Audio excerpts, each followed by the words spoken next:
So for getting into psychology, that's a kind of a life story. Hmm.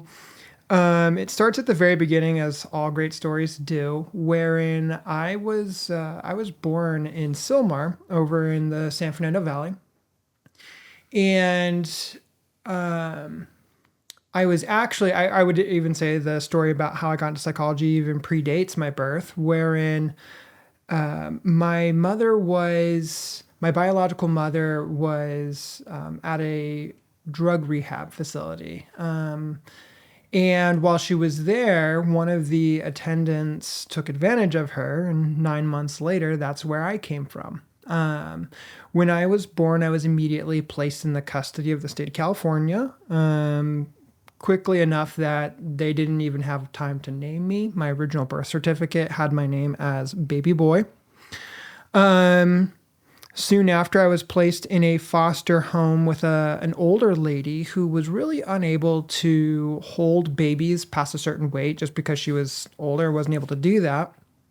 And so this lady, um, she grew up next to a family wherein the kids in this family would play with her kids and whatnot for years. Well, that family that she grew up or that she was living next to, they grew up and they became the kids that were in that home became foster parents. And so she contacted them, hey, do you want to take this foster baby? And they said yes. So 5 weeks later, I went to go live with my second foster family, wherein I lived with them until I was 5 years old and was officially adopted by them. So that was, my parents, Larry and Verlene Fenske.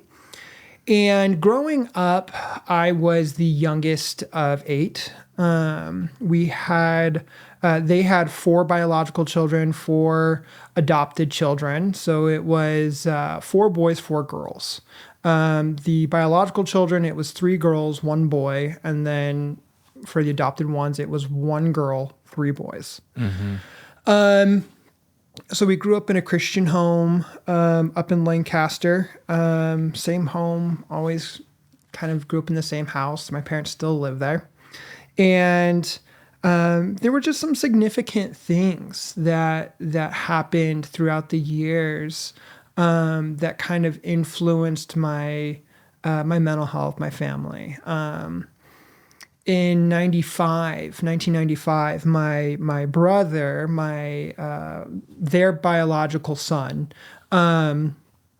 he was actually he was killed in LA County jail. And the whole circumstances around it were very suspicious, even the whole circumstances as to why he was taken to the jail. And we had hired a private investigator, and there was a lot of stuff. The LA County Sheriff's Department was at the time engaging in a lot of really suspicious behavior and was trying to shut down the investigation.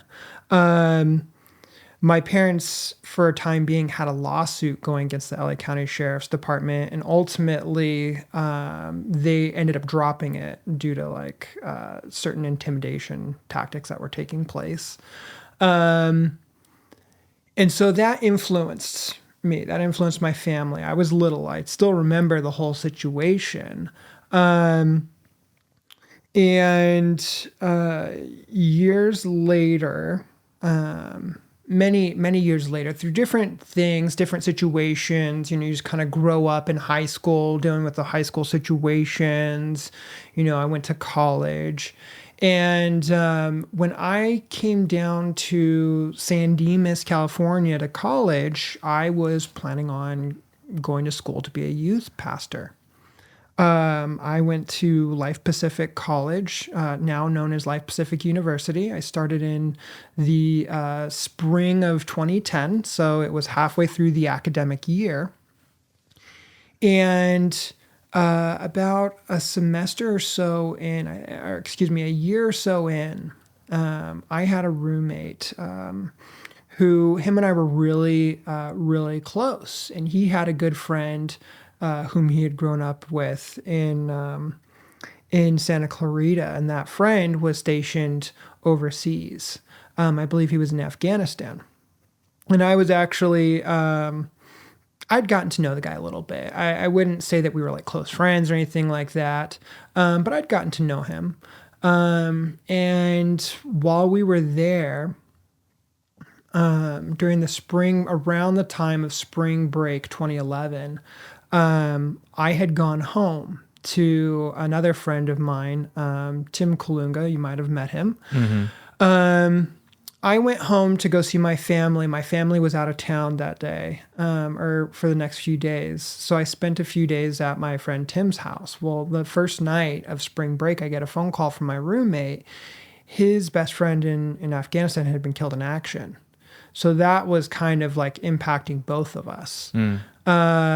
Significant, I mean, impacting him way more significantly than it did me.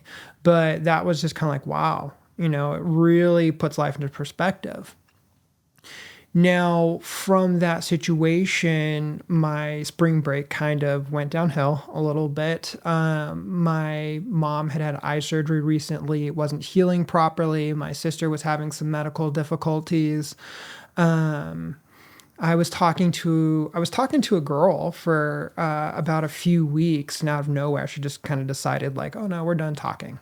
No real explanation.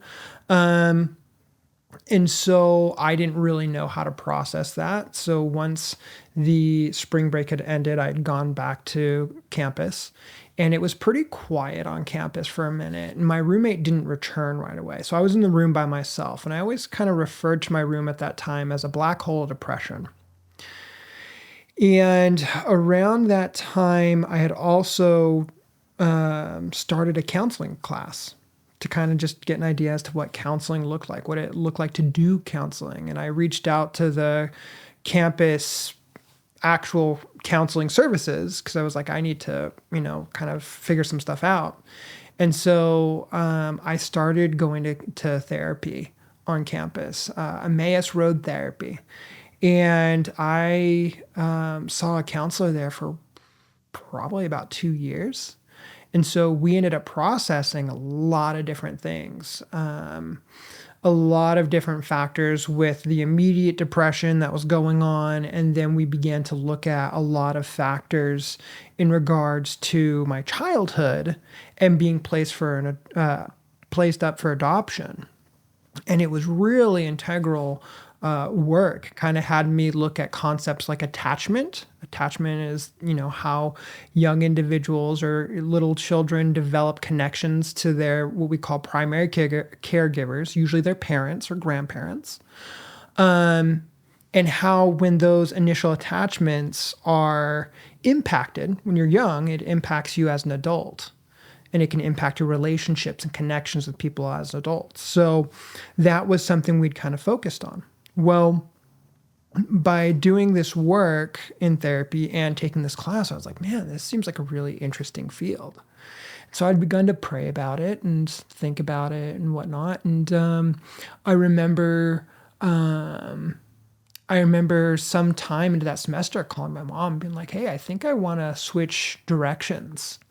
I think I want to go into counseling. And I was looking into what to do after school and whatnot, what it would look like to take the next steps. And so I ended up graduating with a bachelor in biblical studies with a minor in counseling and youth ministry.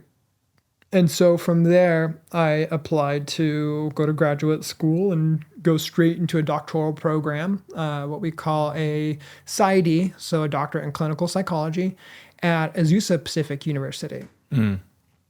And so I only applied to one school. I was really kind of taking a risk there. And so applied to APU, ended up getting in, and did graduate school and kind of jumped into the field of psychology. A lot of really interesting stuff happened along the way in graduate school and in the journey since graduating, but that's kind of what got me into the field of psychology and counseling therapy.